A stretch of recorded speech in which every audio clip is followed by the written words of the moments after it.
Ya sekarang masjid ini luar biasa nih, Bapak Ibu sekalian. Al-Imam Syafi'i kalau kemana-mana yang dilihat masjid. Kalau masjidnya itu lebih cakep dari rumah sekitar, menandakan kampung itu imannya hebat-hebat. Sampai Nabi mengatakan ini, idza ra'aitumur rajula ya'talu masajid fashhadu lahu bil iman. Kalau ada anak muda melazimkan ke masjid, maka saksikan dia itu orang-orang yang punya iman yang hebat.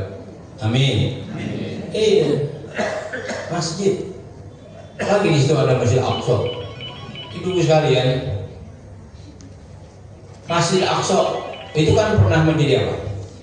Kiblat. Nah, ini saya sekarang cerita nih biar ibu dapat ilmu. Ada Rajab, ada Sya'ban. Apa bedanya? Kalau Rajab menceritakan tentang sholat, kalau Sya'ban menceritakan tentang tahwilul qiblah, perpindahan arah kiblat dari Baitul Maqdis ke Ka'bah Baitullah. Jadi Bapak Ibu sekalian, umat Islam itu dalam sejarahnya 3 kali menghadap kiblat. Sebelum hijrah menghadap ke Ka'bah Baitullah. Setelah hijrah menghadap ke Baitul Maqdis. 17 bulan kemudian kembali lagi ke Ka'bah Baitullah. Jadi begini Bu, begitu Nabi hijrah, ini ada dalam tafsir Ibnu Katsir. Saya ngaji mulu lah, kitab aja deh ya, ngaji kitab aja udah, nanti kitab kuning biar pada kuning betul. Ya, itu kalau ibu, ya kitab kuning apa sih? Kitab yang mengkaji soal keagamaan, cuman warnanya kuning dulu. Kalau sekarang warnanya apa ya? Filosofinya apa kuning? Ibu kalau lihat kitab putih, mata sakit radiasi. Makanya para santri matanya kuat-kuat. Kenapa? Kitabnya kuning. Sekarang kita cetak warnanya putih, makanya pada kena radiasi, entar udah pada kacamata. Coba ibu melihat warna putih dengan warna kuning, ya kan? Saya berjam-jam mutolaah kitab, tuh anak saya tahu. Kadang-kadang dari pagi ke malam kalau ada nggak ada acara. Alhamdulillah sampai sekarang mata saya sehat, kuat, bukan sehat kuat ngelihat, karena kuning. Makanya ada partai benderanya warnanya apa? Orang agak bosan katanya. Dah udah rekod itu. Yang kedua, kuning itu kenapa? Campuran kunyit. Makanya kitab kuning itu kuat-kuat karena dicampur sama kunyit. Nah, kalau udah tahu, nanti kalau bapaknya punya kitab kuning, begitu bikin nasi goreng nggak ada kunyit, udah kitab kuning aja kita potong-potong. Itu kuning tuh. Ya, kajian berbahasa Arab. Nah, kita ngaji kitab kuning aja lah. Tuh, di Ibnu Katsir ada. Dalam Ibnu Katsir di sana dikatakan lamma hajara Rasulullah sallallahu alaihi wasallam ila Madinah wa kana aqtaru aliya al-yahud fa amarahu ayastaqbila Baitul Muqaddas fastaqbalaha Rasulullah sallallahu alaihi wasallam bid'ata asara sahran fapalihat bihil yahud. Ketika Nabi hijrah ke Madinah, sementara di Madinah kebanyakan penduduknya adalah orang Yahudi, maka Allah perintahkan Nabi kita untuk memalingkan mukanya ke Baitul Maqdis. Maka Rasulullah menghadapkan mukanya ke Baitul Maqdis selama 17 bulan. Apa yang terjadi? Orang Yahudi di Madinah girangnya minta pun, merasa kiblatnya dihargai. Ini strategi namanya. Berapa bulan tadi? 17 bulan berapa tahun? 1 tahun setengah. Lewat 2 bulan ya? Ya lewat 1 bulan 2 bulan. Gue lupa kalau mau bulan kan? Ya 17 bulan. Bayangkan aja. Singkat cerita apa yang terjadi? Setelah 17 bulan rupa-rupanya orang Yahudi bikin garang musuh Nabi. Ada yang munafik, ada yang pengen ngebunuh. Akhirnya Rasulullah rindu kiblat pindah lagi ke Ka'bah Baitullah. Makanya sampai diceritakan tuh dalam Al-Quran di juz kedua, qad nara taqalluba wajhika fis sama falan waliyanaka qiblatan tardoha fawalli wajhaka syatral haram wa haitsu ma kuntum fawallu wujuhakum syatra. Aku lihat kamu menengadah ke langit. Itu kalau terjemahannya begitu, maksudnya apa? Rasul begitu serius doa, matinya ke langit. Mati apa mata? Mati. Matanya ke langit. Kenapa? Saking seriusnya Rasulullah. Ya Allah, pindahkan kiblat. Ya Allah, pindahkan kiblat. Begitu.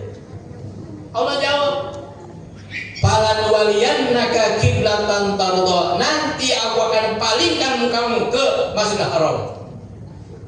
Turun ayat, fawalli wajhaka syatral Masjidil Haram. Maka palingkan kamu saat ini ke Masjidil Haram. Baru setelah 17 bulan Rasulullah menghadapkan lagi mukanya ke Ka'bah Baitullah. Bahkan dalam Sahih Muslim ada cerita, ada sahabat yang belum tahu, masih menghadap ke Baitul Maqdis. Dikasih tahu sama sahabat, kiblat udah pindah, balik lagi ke Masjidil Haram. Nih hebatnya para sahabat. Apa yang terjadi? Pastadaru fi rukuhim. Mereka mutar dalam keadaan ruku. Padahal sana Baitul Maqdis, sana Ka'bah Baitullah. Mereka menghadap ke sana, mutar bu.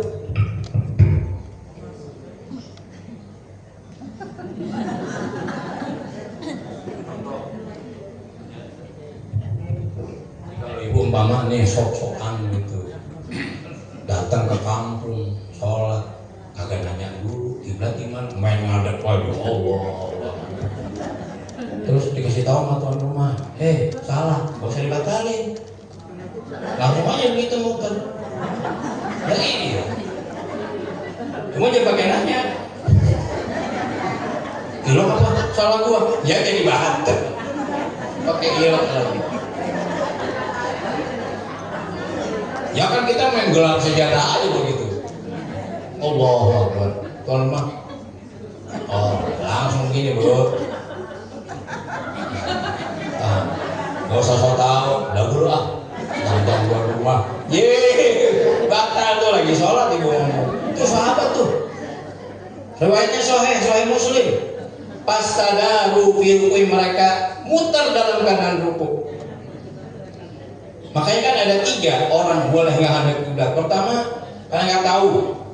Kedua, sholat sunat dalam perjalanan. Ibu umpama, nih orang sini kan sering ziarah ya. Umpama ziarah ke Banten.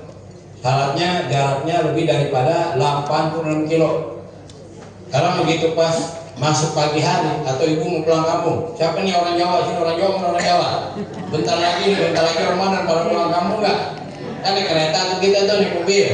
Daripada kita bengong, gak ngapa-ngapain, yang sholat sunat, sholat duha boleh, nggak usah ngadep kiblat. Ya, sholat sunat dalam perjalanan boleh tidak ngadep kiblat. Daripada kita bengong. Cuma kalau ntar kondektur minta karcis kasih, gue lagi sholat, galak banget. Ya, yang kedua sholat dalam sangat takut. Paman ibu nih, wah di kampung itu ada maling, ngampun dah. Akhirnya ibu ngadep kiblat, ada yang bilang maling, ibu ngadep aja begini balik, gak apa-apa. Jangan pakai nanya, kenapa lu? Maling, batal ngomong. Ya. Atau sholat dalam peperangan, kan boleh. Kalau musuh ada di sebelah sana, udah ngadep ke sana. Nah itu. Jadi kalau umpama ibu nggak tahu, dikasih tahu, jangan banyak nanya langsung. Kayak sahabat tadi, pastadaru fi ruku'ihim. Mereka ruku dalam keadaan, mereka muter dalam keadaan rukunya luar biasa. Akhirnya sahabat ngadep lagi ke sana. Kenapa bu? Nabi rindu dengan Ka'bah Baitullah. Pertama, kiblatul anbiya wal mursalin. Ka'bah itu adalah kiblatnya para nabi. Nabi ada berapa bu? 25. Yang ngomong siapa? Nabi ada berapa nabi? 124.000 nabi. Lo banyak amat Pak Ustaz, ya banyak. Terus yang jadi Rasul berapa? 313. Dari 313 yang namanya ada di Al-Quran berapa? Jigo 25 tuh dia. Hatmun ala kulli di taklifi ma'rifatun bi anbiya'i ala tafsiri qad ulimu fitil kahud jaduna minhum tama niyatun min badi asrin wa yakosab'atun wa humu idrisuhudun suhaibun solihun wa kadha Dzulkifli adabi muhtariqat khadimu waktu sanawiyah lu ngaji di Jadurori Maki Abdurrahman Nawawi almarhum. Muhammad Buya kan begitu, rawi aja suruh ngapal kita. Rawinya berjanji suruh ngapal. Gak boleh kita mencari pakai baca kitab Jadurori suruh pada hafal. Makanya karena ngaji masih kecil, jadi ingat. Jadi ada berapa jumlahnya nih? 124.000 nabi. Karena Al-Quran mengatakan minhum man qasasna 'alaika wa minhum ma lam naqsus 'alaik. Sebagian nabi ada yang kami ceritain, sebagian ada yang enggak. Gitu. Allah mengatakan ada 124.000 nabi. Yang jadi Rasul berapa? 313. Sejumlah pasukan nabi di perang Badar. Dari 313 berapa yang ada di Al-Quran? Ada 25. Apa ya? Dari 25 dipilih ulul azmi berapa? 5. Dan 5 best of prophet Rasulullah Sallallahu Alaihi Wasallam. Ini Ka'bah kiblatul anbiya wal mursalin. Dulunya adalah kiblat para nabi dan rasul. Makanya Nabi rindu. Yang kedua, Ka'bah adanya di mana? Di Depok Jaya. Ka'bah adanya di mana? Di Mekah. Di mana Nabi dilahirkan? Di Mekah. Nabi rindu dengan kota kelahiran. Makanya wajar dah Ramadan pada pulang kampung. Itu dari situ kan ada rindu sama Mekah, masuk gua agak rindu sama Cilacap begitu. Paham nggak? Ada orang Cilacap sini nunjuk kau bagi duit buat pulang kampung. Dari situ dari itu. Yang ketiga, kenapa Nabi rindu dengan Ka'bah Baitullah? Mekah tempat beliau diangkat menjadi nabi dan rasul. Itu terjadi pada waktu kapan itu? Ada ulama mengatakan terjadi pada tanggal malam 15 Sya'ban. Kita tahunya 15 Sya'ban cuma baca Yasin 3 kali. Padahal ada peristiwa yang maha agung, tahwilul qiblah. Sejarah perpindahan arah kiblat dari Baitul Maqdis ke Ka'bah Baitul terjadi pada malam nisfu Sya'ban. Makanya di Mesir kadang-kadang dirayakan, bukan Isra-nya malah kadang-kadang peristiwa tahwilul kiblat. Di sana ada Masjid Al-Aqsa, kiblat pertama. Salah satu kiblat yang pernah Nabi pernah menghadap ke Masjid Al-Aqsa. Berapa tahun? Berapa bulan? 17 bulan. Yang terakhir. Ya, yang terakhir nih karena udah jam berapa? Jam 2 lewat, jam 2 kurang 5 menit. Di sini ya jam 7 kurang 12. Terakhir dah, udah capek sih, gue capek.